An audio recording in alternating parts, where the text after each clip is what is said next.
Let's talk about these holidays, right? Because every endurance athlete thinks that they're ready for the holidays, like right up until it hits like a TSA line on Wednesday before Thanksgiving. One minute you're cruising through, no problems. Like November looks great, the good routines, the workouts, your spreadsheets checking it off. You are dialed. The next minute, you're wedged between a suitcase, a casserole dish, and 18 people that you love, but you forgot that you agreed to see and all the drama they bring. And you're wondering how your running shoes suddenly smell like airport pretzels. Actually, that'd probably be an upgrade for me. Here's the thing. Nothing is actually wrong with you. This is the season. It's that season, my friends. And yes, you can get through it without losing your fitness or your sanity if you're lucky.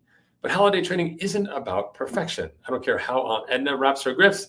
It's really about being connected, both to your movement, to your routine, and also to yourself, the people around you and everything going on, especially at a time when everything just gets more chaotic, stochastic than usual. The real mistake that athletes make at this time of year is assuming that the universe is going to align around your ideal workout schedule. I've got news for you. It is definitely not going to do that. And when you expect that to happen, then every disruption feels like a failure. But if you plan instead for disruption, well, then everything changes. You can build your week around the real version of your life because you know you've lived it. The travel days, the flights, the family commitments, the sudden work fires that somehow happen, even though supposedly we're not working. Like, how does that even happen, right? When you assume the week is going to just be weird and out of pocket, then the interruptions just stop feeling like setbacks. It just feels like it's the holidays. And once you accept that, the whole game just gets a lot easier. So we're going to reframe it.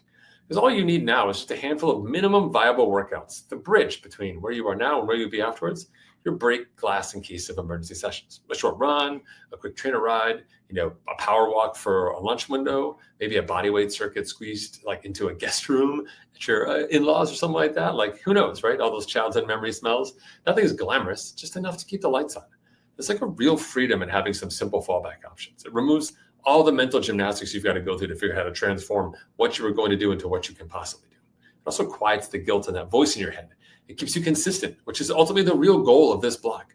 One of the best tools you have right now splitting things up is consistency, right? So do it. You can do 30 minutes in the morning and 30 minutes at night. That beats 0 minutes all day. And doesn't have to require you doing anything crazy. You don't need a membership or anything else. It just requires touch points, consistent touch points. That's going to allow you to carry yourself into the second half of this year with confidence. And it's not about intensity. Don't worry about that. It's about a rhythm. Have everything ready by your bedside. So you can wake up, do the shakeout jog, get a quiet spin in. Just do that strength routine or the bodyweight routine that you just don't normally do at home. It doesn't really matter if it's special or hard. Your body remembers, your habits remember, and you're the kind of person who does this kind of work, who stays consistent over the holidays. You're the person who holds the system instead of fighting it. When you're traveling, it just gets super hard. You're trying to figure out everything. Are you worried about getting sick, the food? You're trying to find the perfect moment for something, and everything just feels like it's out of your control. That's totally normal. We're all living inside of that space now. But those workouts are so important.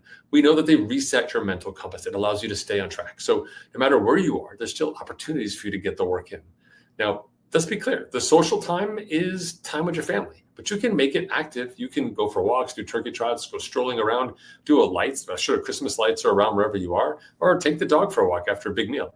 None of that is guaranteed to increase your FTP. But it will keep you awake, it keeps you moving, burns some calories, and makes you a good family member, right? There's no perfect session or interval session or workout you can do that's going to make up for what you ate over Thanksgiving dinner. But you can just not be laying around the house. You can be mobile and moving. And honestly, let's be clear, you probably earned that Thanksgiving dinner more than anybody else based on the work you've been doing so far. This is also a great time to lean into sleep. It's like an old friend that you just haven't talked to in a while, right? This travel downtime, perfect. Rest, nap, read a book. Just chill. There's a few times in our lives when that's totally accessible and totally permissible for us, simply because everyone else is usually working. But now everyone's on holiday, and most of the office is on holiday. So take the time, read that chapter of the book, find a new podcast, pick up a newspaper for the love of God. Do something different.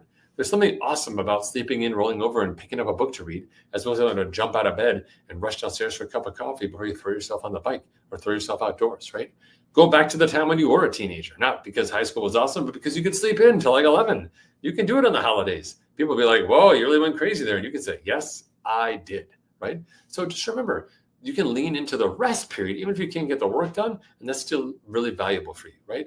A moment of stillness counts 10 times for your mental health and your physical health as well. There's an alignment there, a resonance, and if we can recharge that stillness battery, it'll help you when you come back to crazy life and that final end of year sprint between now and the end of your holidays, right? Remember, recovery isn't the absence of training, it's training with adequate rest. If you can manage this period of time just right, being consistent enough without working too hard, it'll feel like you're continuing your training, even if you aren't adhering precisely to the plan. Some of you may choose to reboot and come back and join again where you left off. Some of you would just continue forward. I leave it up to you to make the decision. What I'm really looking here from each of my athletes is a level of maturity as you start to embrace the unpredictability of what training means and get into a place where you can figure out just what you need to do to keep going, but you can also maintain the balance with your family. You can be outside and not feel stuck inside. You can be ultimately a human being. Because guess what? The stress that you're feeling now in the holiday season, my friends, it's going to come back. Not only in a couple of weeks when the end of the year strikes you as well, but also end of next year when you're getting into those peak weeks for your races, where you're going to have to deal with a lot of different competing priorities. And guess what? The only holiday you have is the 12, 14, 16, 20 hours you're going to spend on the race course, because every living moment as you get closer to that time is going to be harder for you to handle. Now's the time to build the skill set and the resilience and the patience with yourself so you can be successful. And the way that we do that is a high quality training program that gives you plenty of work and plenty of rest time. We call it the Out Season. You can learn more at EnduranceNation.us/OutSeason. All right. Amazing. Hey, thanks so much for joining me on that little commercial break. I hope everyone has a fantastic week. I look forward to talking to you hopefully twice before the holidays. If I don't have a chance to catch up, keep those messages coming. Remember, tell your friends about the Out Season. And if you do a turkey trot, it doesn't count. Even if it's on Strava, we'll need to see a picture. Thanks. Take care, everyone. I'll see you.